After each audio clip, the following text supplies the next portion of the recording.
What is up, everybody? This is Tikwe, also known as Richard, and I want to show you guys a really strong tactic. Geriatric here is a friend that I met on the game. He played the RUS against me in this specific match. That's where I got to know him. We tested it out with a lot of different factions and so on, so to try and see how fail-proof this tactic is, specifically with the RUS. I tried it with the Mongols as well. We do get a higher scout count, but he does get a very nice controlled villager count. So we're going to watch this game from the Rus's perspective, and just giving you a heads up. Do you think, if I ask you right now, that a castle age player can lose versus a feudal age player, you know, when he does have some form of military protection and units produced? So can a Holy Roman Empire with military lose against a Rus that is two basically ages behind? Well, let me show you. This was very interesting. So from what I understand, you can see he leaves this sheep. He goes for the sheep right there, produces the villagers, and the villagers immediately go for the wood. These villagers sit on the berries, and he starts training scouts with his hunting cabins. So with the Rus, you can train scouts with the hunting cabins, and they train quicker with the hunting cabin than they do with the town centers. So he gets the hunting cabin up, he has the first house up, so unit production is good because he has the population cap that he has there. And then right after that, probably going to go for a lumber mill. There we go, lumber mill's out. He has the villagers on the berries, and he has the double scout, and the scouts are mainly prioritizing getting the sheep early on, so he does have that strong food production very early on. So he has the berries, he's bringing back the sheep, third villager on his way to the wood line as well, coming back with more sheep here.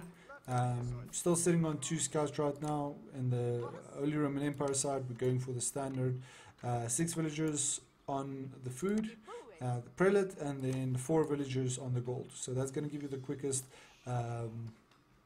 age up time. Really nice deep sea fish actually in this map, very balanced. You can see all the shore-based fish quite nice as well. They did reduce it to 500 and the deep sea fish to 1000, so it's not as strong as it was before, and the gathering rate is not as strong. What most people do is they expand to this, they wall off the side here with the stone wall and so on, and then you have all of this food supply for late game. So he picks off the deer, he picks off the wolves, so he gets that gold from it. You can see he's already sitting on almost 200 gold from just those 2 scouts doing their job. They're actually 3 scouts. Training more scouts now. See, this first hunting cabin is up here. Don't see a second hunting cabin right now. So he invested into 6 villagers on food, and he kept the standard 6 villagers that he started with on food. So 6 on wood, 6 on food. So all of those villagers were moved to wood. So he actually moves all 6. He could have dropped it off to get that extra wood, but he didn't. Let's see what happens here. Builds a hunting cabinet. I don't think you can drop off the wood at the hunting cabinet. Let's just have a look. He scouts us out at the back here. There we go. We go into age 2. I just want to see if they drop off the wood before they pick up the food. There we go. They do actually drop off the wood. 31 wood, and now they're going to the food production. So he does have the forward deer here. So now he's on 12 villagers on food with 2 villagers on the wood. So it seems like every time he has enough wood, he transitions into a hunting cabinet and gets the food production. So first hunting cabinets, training up the scouts, second hunting cabinets, gonna start training scouts. He needs to get another house out, but the main thing is the villagers are going onto food, onto wood, so he's gonna already be on 4 again on the wood. Probably gonna build a house very shortly. There we go, 4 villagers on the house, probably because he was a little bit nervous. You don't have to worry about it if you build a house in time of the villagers, because it takes 20 seconds to build a villager and I think 15 seconds to build a house. So he has the double scouts just causing a bit of havoc in here. I saw all the sheep. I was like, give me the sheep, give me the sheep. Couldn't pick him off, unfortunately. So yeah, that's fine. We do pick off this scout. He was actually chasing me back because I picked up 2 wolves, and he killed the wolves while I was busy running back. So he picked off those wolves. So he did get the gold. You can see he's sitting on H2 gold, but that's not his focus right now. So he's going again for another house. Again, speed building it because of the population problem, sending all of those villagers now over to food.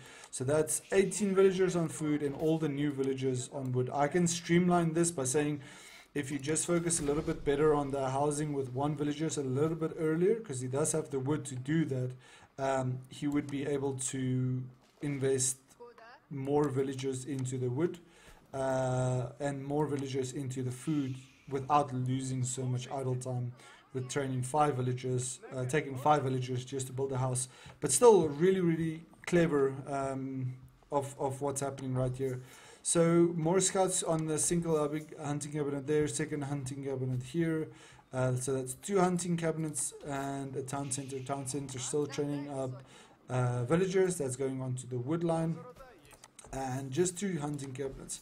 If we hop back to the Holy Roman Empire, we're just training our houses, doing a bit of long distance shopping because we ran out of wood. Just a little bit annoying of the Holy Roman Empire. If you go into a mining camp, into a mill, then you don't have the wood to go into a mill, especially when you get the first 2 houses up. So with this specific build order, you know, if you have 1 villager bringing in wood at the start of the game, and then transitioning into the standard villagers on food and the 4 on gold, you'll probably be fine to get that 50 gold by the time your H2 is here.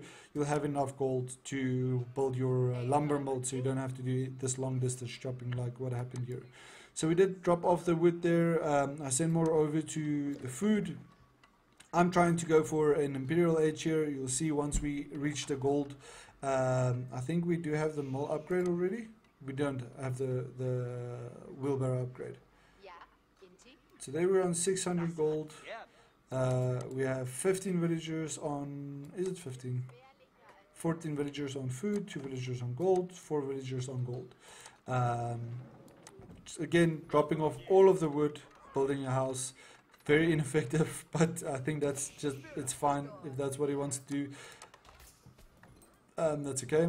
So here's the villagers that was on food, back on wood. He's sitting with 9 villagers now on wood. So he trained some villagers on food. He brought back the wood, built another house, but he's running out of population cap. So I think he's scared of the population cap issue. Just mismanaging a bit of villagers here, but still really, really clean. Playing with the double hunting cabinets. There's the 3rd hunting cabinet now, so producing 3 what do you call it, scouts at a time. Quite a big scout build here at the back, 22 scouts right now. I do scout his scouts out, but I didn't see exactly what was going on. So you can see right now, I get picked off here, I do see the scouts, and then as soon as I see that, you'll see some reactive gameplay happening from my side right now. I think at this point in stage I knew he was going to go for a scout rush, and I didn't know how strong a scout rush can be. So you can see I send forward villagers onto the wood line right now. So I need wood so I can actually start training spearmen or some form of defense.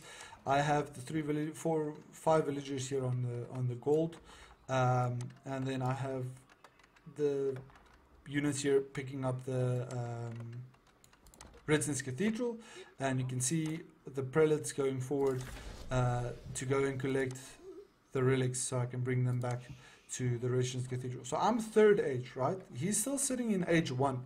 So at this point in stage, I'm like, okay, cool. If you look at it from my perspective, right?